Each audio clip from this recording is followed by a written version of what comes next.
मुलाचा आणि सुनेचा घटस्फोट करून रोहिणीताईला आज खूप आनंद झाला होता।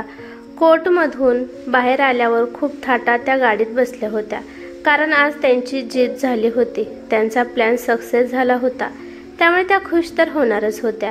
अगं अनन्या, तुझ्या भावाला अंतिमला गाडीत बसायला सांग, त्याला म्हणा नाराज होण्याची काहीच गरज नाही। असल्या भांडणाऱ्या बायकोपासून तुझी सुटका झाली आहे। अंतिम त्याच्या बायकोला आणि 1.5 वर्षाच्या मुलीला एकटक पाहत होता। रोहिणीताई त्याला म्हणाल्या की अरे अंतिम, त्यांना का पाहत आहे? अरे तिला हे नातं तुटलं आहे म्हणून थोडं सुद्धा दुःख होत नसेल?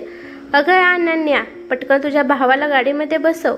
रोहिणीताई खूप मोठ्या आवाजात बोलल्या, त्यामुळे आईची आज्ञा राखून अंतिम पटकन गाडीत येऊन बसला। इकडे अंतिमची बायको राधा पण तिच्या मुलीला घेऊन निघून गेली। मुलीला पाहून अंतिमच्या चेहऱ्यावर थोडीशी स्माईल आली होती। तोपर्यंत रोहिणीताई म्हणाल्या की कोणत्या वाईट काळात हिला सून म्हणून घरात आणलं होतं देव जाणे। हिने जगणं मुश्किल करून ठेवलं होतं। माझ्या मुलाचं आयुष्य हिने बर्बाद केलं, पण काही हरकत नाही, आता सगळं व्यवस्थित झालं आहे। घटस्फोटामुळे आता तुमच्या दोघांचं नातं इथंच संपलं आहे। अंतिम बाळा, तू दुःखी होऊ नकोस, मी लवकरच तुझं दुसरं लग्न लावून देते। आईच्या बोलण्यावर अंतिम काहीच बोलला नाही। घरी गेल्यावर रोहिणीताई कामवाल्याला म्हणाल्या की ए शांता, आज मस्तपैकी जेवणात गोड बनव, गोड खाण्याचं मन होत आहे। अंतिम रोहिणीताईला म्हणाला की आई, मी आता आराम करतो, मला कंटाळा आला आहे, काही काम असेल तर मला आवाज दे। असं म्हणून अंतिम तेथून निघून गेला। इकडे रोहिणीताई त्यांच्या मुलीसोबत आणि जावयासोबत मस्तपैकी एन्जॉय करू लागल्या, आणि इकडे अंतिम खोलीला आतून लॉक करून त्याने कोर्टमध्ये गपचिप राधाचा आणि त्याच्या मुलीचा फोटो काढलेला होता तो पाहत बसला। आणि फोटो पाहत पाहत त्याला भूतकाळ आठवू लागला। एक दिवस अंतिमच्या आत्या रोहिणीताईला म्हणाली की रोहिणी वहिनी, अंतिमसाठी माझ्या जावेच्या मुलीचं चांगलं स्थळ आलं आहे। मुलगी फार गुणी हुशार आहे, चांगली शिकलेली आहे आणि सुंदर पण आहे। पण रोहिणीताई म्हणाल्या की नाही, माझ्या अंतिमसाठी मला ती मुलगी अजिबात पसंत नाही।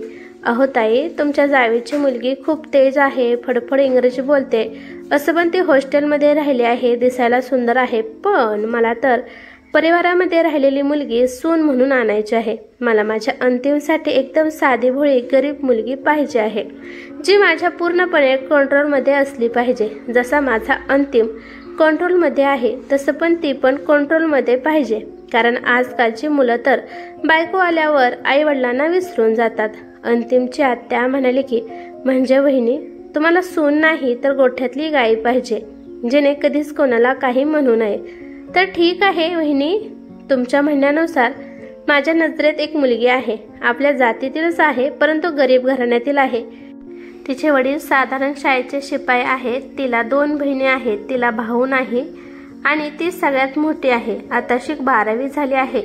तिचं नाव राधा आहे आणि स्वभावाने पण चांगली आहे। रोहिणीताई म्हणाल्या की ठीक आहे, त्यांना सांगून ठेवा, पुढच्या आठवड्यात आम्ही मुलगी पाहण्यासाठी तयार आहोत। रोहिणीताई त्यांच्या मुलाबाबतीत नणंदसोबत फोनवर गप्पा मारत होत्या। रोहिणीताईंना एक लग्न झालेली मुलगी अनन्या आणि मुलगा अंतिम दोघेच होते, आणि मुलगी अनन्या त्यांच्या घरापासून थोड्याच अंतरावर राहत आहे, आणि अंतिम एका प्रायव्हेट कंपनीमध्ये चांगल्या नोकरीला आहे। रोहिणीताईचे पती 10 वर्षापूर्वी एक्सपायर झाले आहेत, तेव्हा रोहिणीताईंनी सासरच्या माणसाचे टोमणे ऐकून अनन्याला आणि अंतिमला वाढवलं होतं। त्यांनी अंतिमला आणि अनन्याला खूप प्रेम दिलं। आपल्या आईने आपल्यासाठी किती संघर्ष केला आहे हे अंतिमला चांगलं माहीत होतं, त्यामुळे त्याला आता वाटत होतं की आईला कोणतंच दुःख आणि कष्ट झालं नाही पाहिजे। त्यामुळे तो कधीच आईचं मन दुखवत नव्हता आणि आईचं प्रत्येक बोलणं तो ऐकत होता। अंतिम त्याच्या पगारीतून 1 ना 1 रुपया आईच्या हातात आणून देत होता। तसं केल्यावर अंतिमला आनंद मिळत होता। अंतिमला खूप स्थळे आली होती, पण रोहिणीताईंनी खूप वेळा स्थळांना नकार दिला, कारण त्यांना शिकलेली आणि मॉडर्न विचाराची मुलगी नव्हती पाहिजे। रोहिणीताईला त्यांच्या मनाप्रमाणे त्यांना सून आणायची होती, आणि त्यांना भीती पण वाटत होती की सून आल्यावर त्यांचा मुलगा त्यांच्यापासून दूर जाईल। पुढच्या आठवड्यात रोहिणीताई आणि अंतिमसाठी राधाला पाहण्यासाठी गेले। राधा सिंपल, सावळी, साधी भोळी रोहिणीताईंना सून म्हणून खूप आवडली। रोहिणीताईंनी अंतिमसाठी खूप सुंदर मुलगी यासाठी नाही पाहिली की कारण अंतिम तिच्या सौंदर्याच्या मोहात पडून आईला विसरेल. अंतिमला राधा पसंत आहे का नाही हे सांगण्याचा मोकाच भेटला नाही की राधासोबत त्याला थोड्या वेळ बोलण्यासाठी सुद्धा वेळ भेटला नाही. राधा आणि अंतिमचं कोणतंही विघ्न न येता लग्न व्यवस्थित पार पडतं. लग्न झाल्यावर पहिल्या वेळेसच अंतिमला राधासोबत एकांत भेटला होता. तेव्हा अंतिम राधाला म्हणाला, माझी आई माझं सर्वस्व आहे. माझ्या मनात सगळ्यात पहिल्यांदा जागा आईचीच असणार आहे आणि त्यानंतर तुझी आहे. राधाने अंतिमच्या मनात त्याच्या आईबद्दल प्रेम मान सन्मान पाहून तिला खूप आनंद झाला आणि तिला अंतिमचं म्हणणं पण पटलं. तिला वाटत होतं की अंतिम एक चांगला मुलगा आहे, त्याप्रमाणे तो पण हळूहळू चांगला नवरा बनत असतो. सुरुवातीपासून रोहिणीताईने राधाला त्यांच्या कंट्रोलमध्ये ठेवलं होतं. राधाला त्रास देण्याचा रोहिणीताई एक पण मोका सोडत नव्हत्या. सासरी राधाला खूप त्रास होत होता, पण ती तिचं मन कोणापाशीच मोकळं करू शकत नव्हती, कारण नवरा पण आईच्याच ऐकण्यात होता. घरात फक्त 3च माणसे होती, तरी पण राधाला मोकळा श्वास घेता येत नव्हता. 2 दिवस सुद्धा रोहिणीताईने राधा आणि अंतिमला बाहेर फिरायला पाठवले नाही. एके दिवशी सकाळच्या वेळी रोहिणीताईने चहाचा कप जोरात खाली आदळला आणि मोठ्याने ओरडत म्हणाल्या की अगं किती बेकार चहा बनवला आहे. सासूबाईचं बोलणं ऐकून राधाच्या डोळ्यात पाणी आले. नेहमी चहा खराब होत नसतो, कधीतरी चुकून तिच्याकडे असं घडलं तर त्यावर घरात नुसता हंगामा त्या करत असायच्या. राधाला वाटत होतं की मी या घरची सून नसून मोलकरणी आहे. घरात स्वयंपाक पण रोहिणीताईच्याच आवडीचा बनत होता. राधाला कारल्याची भाजी खायला खूप आवडत होती. राधाच्या माहेरी आठवड्यातून एकदा का होईना कारल्याची भाजी बनतच होती. घरातील भाजी राधाच आणत होती. यावेळेस येताना राधाने तिच्यापुरते कारले आणले होते. त्या दिवशी राधा तिच्यासाठी कारल्याची भाजी बनवू लागली, पण सासूने आतमध्ये येऊन पाहिलं की राधाने कारल्याची भाजी बनवली आहे. तेव्हा त्यांच्या रागाचा पारा खूप वाढला. त्या म्हणाल्या की तुझी घरात कारले आणायची हिंमत कशी झाली, आणि शिवाय कारल्याची भाजी बनवत पण आहे. आम्ही नाश्त्याला कारल्याची भाजी खातच नाही, मुळात आम्ही कारलं खातच नाही. आम्हाला सकाळच्या वेळी नाश्त्याला पोहे, शिरा, पराठे वगैरे असाच नाश्ता लागतो. राधा म्हणाले की ठीक आहे आई, मी माझ्यासाठीच फक्त कारल्याची भाजी बनवत होती आणि तुमच्यासाठी मी वेगळा नाश्ता बनवणार आहे. राधा हिम्मत करून म्हणाली. तोपर्यंत तिथं अंतिम आला आणि तो राधाला म्हणाला की राधा, तू आईसोबत भांडत आहेस, तू आईला नाराज केला आहेस. आताच्या आता जाऊन आईची माफी माग. अंतिम रागात राधाला म्हणाला, पण राधा म्हणाली की मी अशी कोणती चूक केली आहे त्यामुळे मी जाऊन त्यांची माफी मागू. मी फक्त एवढेच म्हणाले आहे की मी माझ्यासाठी कारले बनवते आणि त्यांच्यासाठी दुसरा नाश्ता बनवते, तर यामध्ये काय चुकीचं आहे हे मला समजत नाही. राधा तिचं बोलणं मांडण्याचा प्रयत्न करत होती, परंतु जोपर्यंत राधा माफी मागत नाही तोपर्यंत सासू पण शांत होत नाही. जेव्हा तिने माफी मागितली तेव्हा सासूचा राग शांत झाला.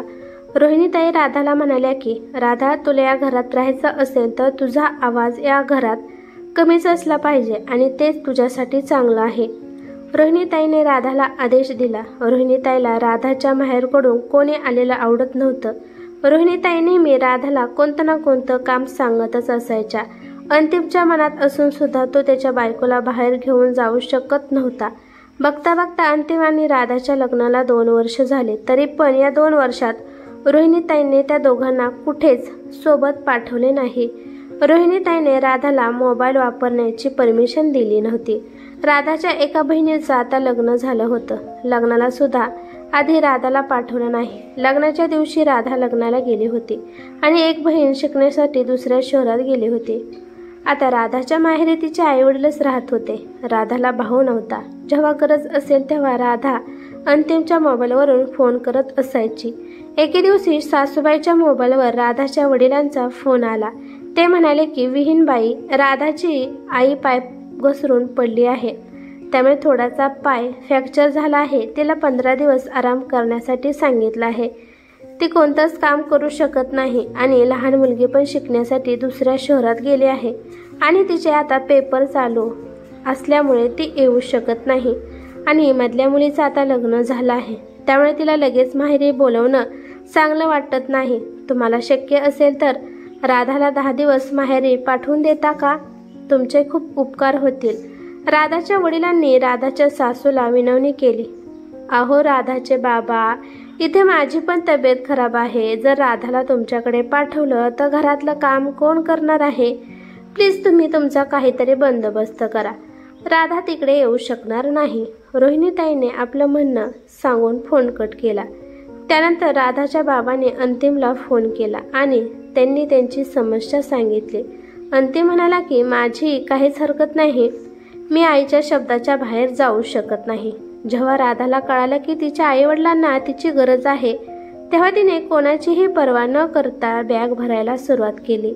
त्यानंतर जायच्या वेळेस राधा रोहिणीताईला म्हणाली की आई, मी काही दिवसांसाठी माहेरी चालली आहे आणि तुमची काळजी घेण्यासाठी अंतिम आहेत आणि ननंदबाई पण नेहमी येत असतात.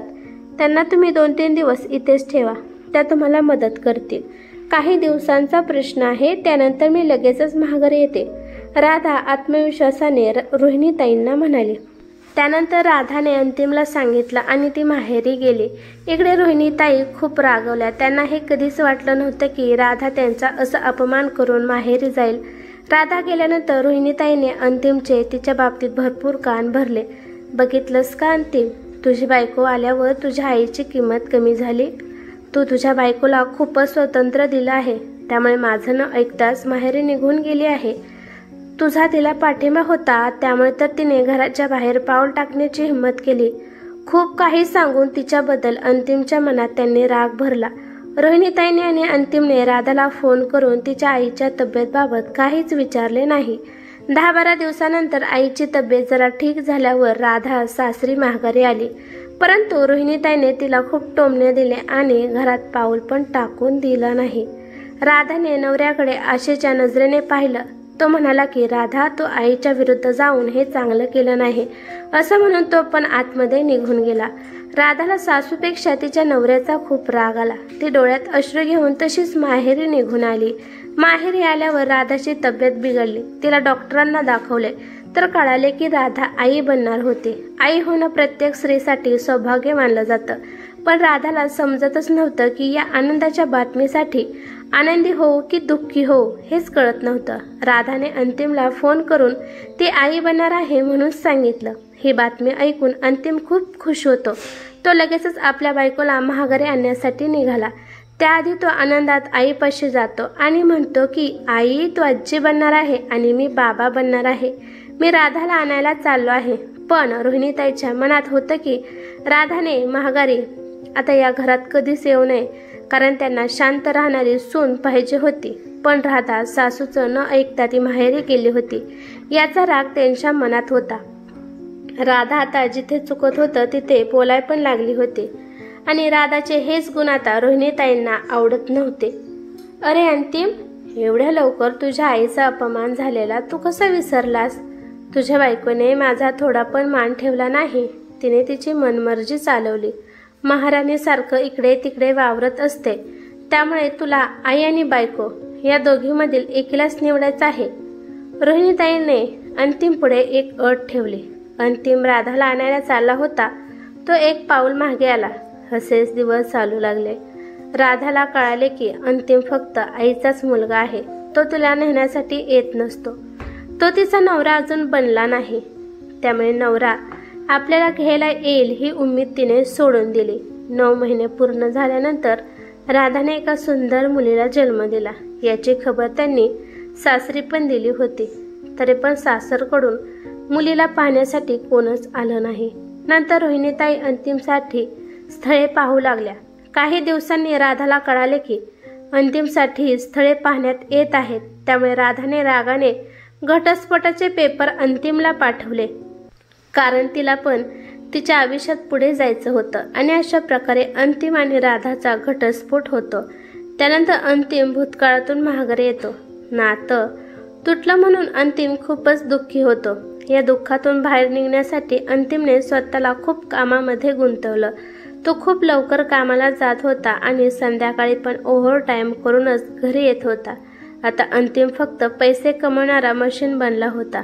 त्यानंतर तो दुःख पचवण्यासाठी दारूचा सहारा घेऊ लागला. एके दिवशी रोहिणीताई त्याला म्हणाल्या की हे बघ अंतिम, आता तुझा घटस्फोट झाला आहे, त्यामुळे तिला विसरून जा आणि आता तुझं मी दुसरं लग्न लावून देणार आहे. रोहिणीताई अंतिमचे हाल पाहून म्हणाल्या. अंतिम म्हणाला की नाही आई, मला लग्न नाही करायचं. मी नवरा बनण्याच्या लायकीचाच नाही. मला फक्त चांगला मुलगाच बनायचा आहे. अंतिम त्याच्या आईला म्हणाला. अंतिमच्या बोलण्यात खूप दुःख दडलं होतं. अंतिम आता खूप दारू पिऊ लागला होता. त्यामुळे त्याची तब्येत बिघडली. त्याच्या लिव्हरवर सूज येऊ लागली. जर तो अजून दारू पिला तर त्याचा लिव्हर डॅमेज होईल असं डॉक्टरांनी त्याला सांगितलं. तरी पण अंतिम दारू पिला आणि त्याची तब्येत खूपच बिघडली. त्यामुळे त्याला हॉस्पिटलमध्ये ॲडमिट करण्यात आले. हॉस्पिटलमध्ये सकाळच्या वेळी अंतिमला शुद्ध आली. त्याच्या तोंडावर कोणाचा तरी कोमल स्पर्श जाणवत होता. त्याने डोळे उघडून पाहिलं तर त्याची 3 वर्षाची मुलगी त्याच्या डोक्यापाशी बसून त्याच्या तोंडावरून हात फिरत होती. त्याची बायको राधा त्याच्या पायापाशी उदास बसली होती. आपल्या परिवाराला समोर पाहून अंतिम हैराण झाला. तोपर्यंत तिथं रोहिणीताई आल्या आणि म्हणाल्या की हे बघ बाळा, मी तुझा परिवार तुला मिळवून दिला आहे. मी माझ्या हट्टासाठी तुझा परिवार तुझ्यापासून लांब केला होता. त्यामुळे आता तरी तू व्यवस्थित हो. मी माझ्या डोळ्यासमोर तुला असं बर्बाद झालेलं पाहू शकणार नाही. अंतिम मला माफ कर. आणि हो राधा, मी तर तुझी माफी मागण्याच्या लायकीची पण नाही. तरी पण मी माफी मागते. आजपासून अंतिमवर तुझा पूर्णपणे अधिकार देते. अंतिम फक्त माझा आहे असा विचार करून मी त्याच्यावर आणि तुझ्यावर अन्याय केला. पण आता मला कळालं आहे की माझ्याच हट्टामुळे माझा मुलगा माझ्याजवळ होता, परंतु मनाने तो माझ्यापासून खूप लांब गेला होता. त्यामुळे राधा, मी तुझा नवरा तुला देत आहे. मला माफ कर. माझ्याकडून खूप चुका झाल्या. त्यानंतर राधाने सासूबाईला लगेचच माफ केले. अंतिम आणि राधाने दोघांनी मिळून त्यांच्या नात्याला अजून एकदा संधी द्यायची ठरवली. आपल्या बायकोला आणि छोट्याशा मुलीला परत आलेलं पाहून अंतिम लगेच व्यवस्थित झाला. रोहिणीताईने अजून एकदा राधा आणि अंतिमचं लग्न लावून दिलं. ही कथा कशी वाटली ते मला कमेंट करून नक्की सांगा. कथा आवडली तर लाईक शेअर नक्की करा आणि चॅनलवरती नवीन असाल तर चॅनलला सबस्क्राईब करा. धन्यवाद.